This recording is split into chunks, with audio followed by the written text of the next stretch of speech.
का एक पाँव नहीं था, लेकिन वो बहुत अमीर घराने से थी, इसलिए मैंने उससे शादी कर ली। वो एक पैर में नकली पाँव लगाती थी। हम दोनों घर में अकेले रहते थे, लेकिन रोज रात को मुझे छत से अजीब अजीब सी आवाजें आती और मेरी पत्नी भी बिस्तर से गायब होती, पर उसका नकली पाँव कमरे में ही पड़ा रहता। एक दिन मैंने छत पर जाकर देखा तो मेरी तो जैसे जान ही निकल गई, क्योंकि वहां मेरी पत्नी ने एक बहुत बड़ा, मेरी शादी की उम्र हो चुकी थी। जब मुझे लड़की की फोटो दिखाई गई तो मैं बहुत ही ज्यादा खुश हुआ। मेरे दिल में बहुत सारे जज्बात थे, लेकिन जब मुझे पता चला कि उसके एक पाँव में कुछ गड़बड़ है तो मेरे होश उड़ गए। बल्कि यही नहीं, वो तो उसकी जगह एक नकली पैर का इस्तेमाल भी करती है। मैं रिश्ता करवाने वाले पर गुस्सा हो गया और उससे कहा कि मुझ पर कौन से बुरे दिन आए हैं कि मैं बिना पैर की लड़की से शादी करूं। मैं अच्छा भला खूबसूरत नौजवान हूं, मुझ में कोई कमी नहीं है, तो फिर मैं इस तरह का कड़वा घूंट आंखें बंद करके कैसे पी जाऊं। मुझे मेरे रिश्तेदारों ने भी समझाया कि भले ही इस लड़की के एक पाँव में कमी है, लेकिन ये लड़की बहुत अमीर घराने से है, मगर इसको अपनी इस कमी का एहसास है, इसलिए ये एक मिडिल क्लास लड़के से शादी करना चाहती है। अगर इसका ये पाँव भी ठीक होता तो तुम इसके साय तक भी ना पहुंच पाते। ये बात मेरे दिल को लगी और मैंने उस लड़की से शादी करने के लिए हाँ कर दी। उसका नाम पूनम था। वो वाकई बहुत खूबसूरत लड़की थी। उसका एक बहुत बड़ा घर था और उस घर में वो बिल्कुल अकेली रहती थी। खैर, उससे मेरी शादी हो गई, लेकिन जैसे ही रात को मैं उसके पास गया तो उसने मुझे अपने पास बैठने से भी इनकार कर दिया और बोली कि मैंने कसम खाई है और भगवान से भी वादा किया हुआ है, मैं 1 महीना तक आपके साथ नहीं सो सकती, क्योंकि मैंने भगवान से एक मन्नत मांगी थी कि अगर मुझे मेरी पसंद के पतिदेव मिले तो मैं 1 महीना तक लगातार उपवास करूंगी और 1 महीना तक ही अपने पति के साथ भी नहीं सोऊंगी। मैं उसकी इस तरह की अजीब शर्त पर हैरान था, लेकिन क्या करता। मैं ठहरा सीधा साधा अनपढ़ इंसान, इसलिए उसकी इस शर्त को मानने पर राजी हो गया। और फिर वो बोली कि हम इस घर में ही रहेंगे, क्योंकि अगर हम यहाँ नहीं रहेंगे तो फिर इधर कौन रहेगा, और इस घर को संभालने वाला मेरा और कोई भी नहीं है। मैंने कहा कि मैं हूं ना, मैं संभाल लूंगा इस घर को। अब वो घर भी मेरा था और पूनम की सारी दौलत भी मेरी थी, और इधर पूनम को भी इससे कोई मतलब नहीं था।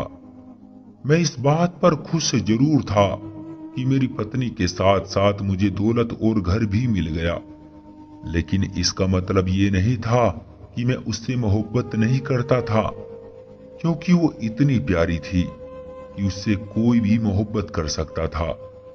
मैं उसे पाकर बहुत खुश था। खैर, वक्त गुजरने लगा, लेकिन कुछ दिन बाद ही उस घर में एक अजीब सी हरकत होने लगी, जिसके बारे में मुझे अंदाजा बिल्कुल भी नहीं था। और ये कोई छोटी बात नहीं थी। मुझे रात को अपने कमरे की छत पर से अजीब तरह की आवाजें आती, जैसे वहां पर कोई है।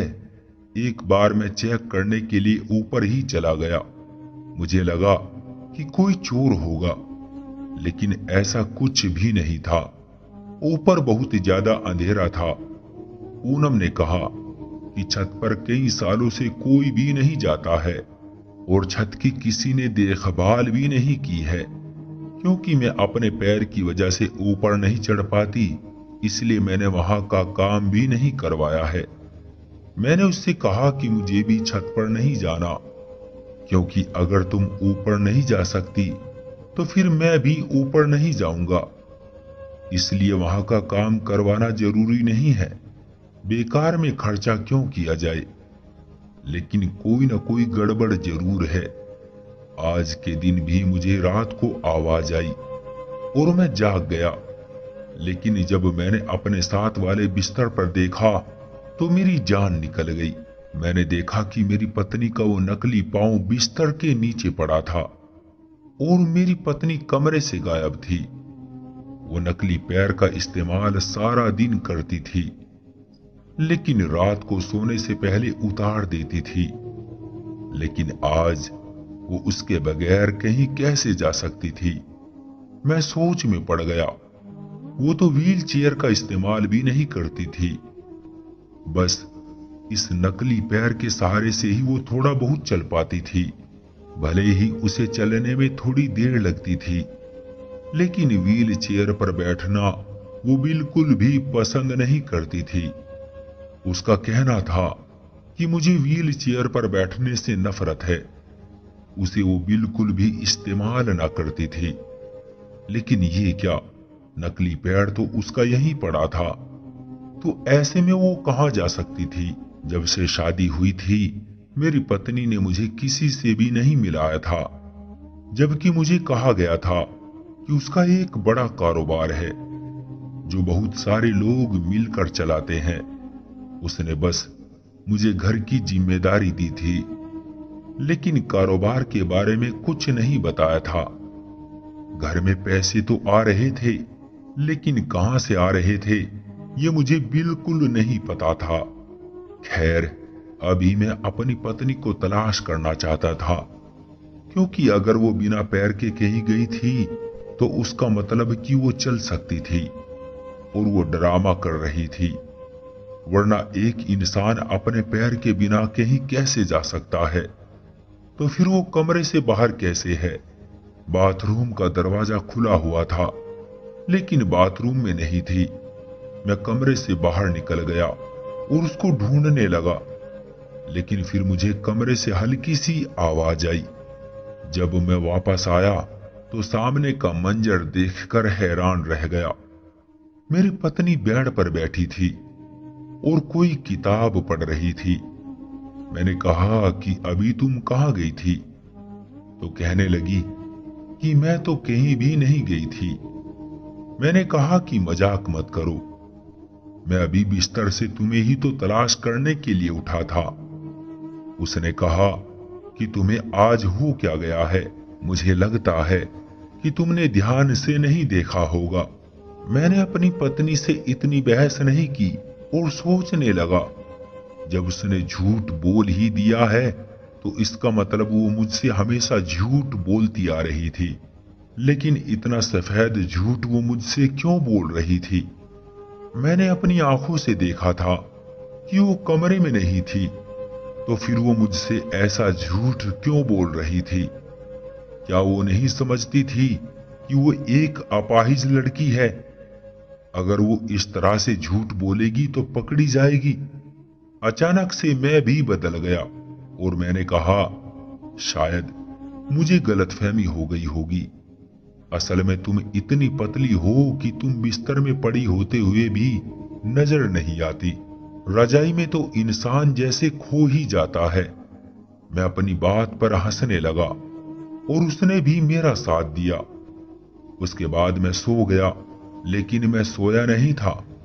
असल में मुझे नींद नहीं आ रही थी। अगले दिन मुझे फिर से छत पर किसी के चलने की आवाज आई और जब वो पलटकर देखा तो मेरी पत्नी कमरे में नहीं थी।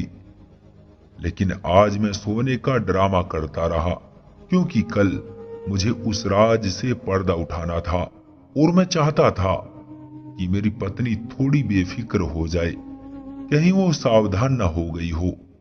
क्योंकि अगर वो इतना बड़ा खेल खेल रही थी तो इसका मतलब कि वो आम इंसान नहीं थी, वो बहुत चालाक औरत थी।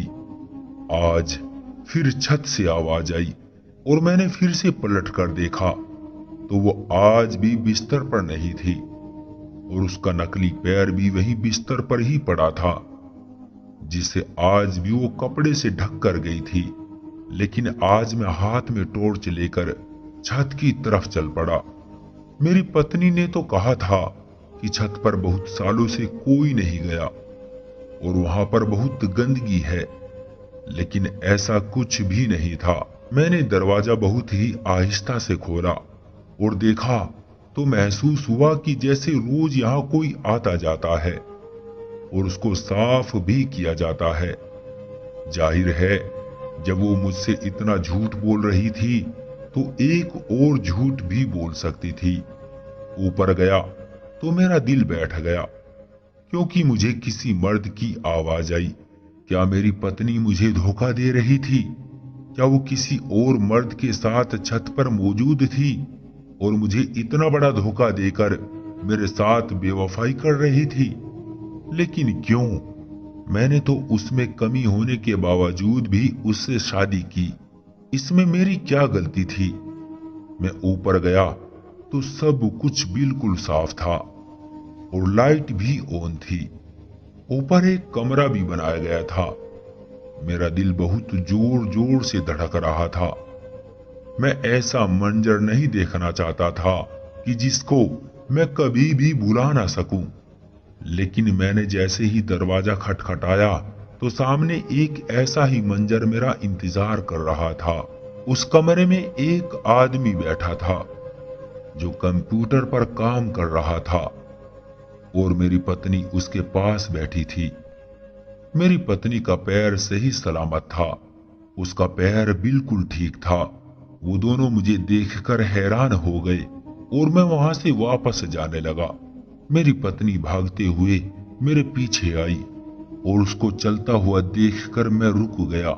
तो मैंने कहा कि तुमने मेरे साथ इतना बड़ा खेल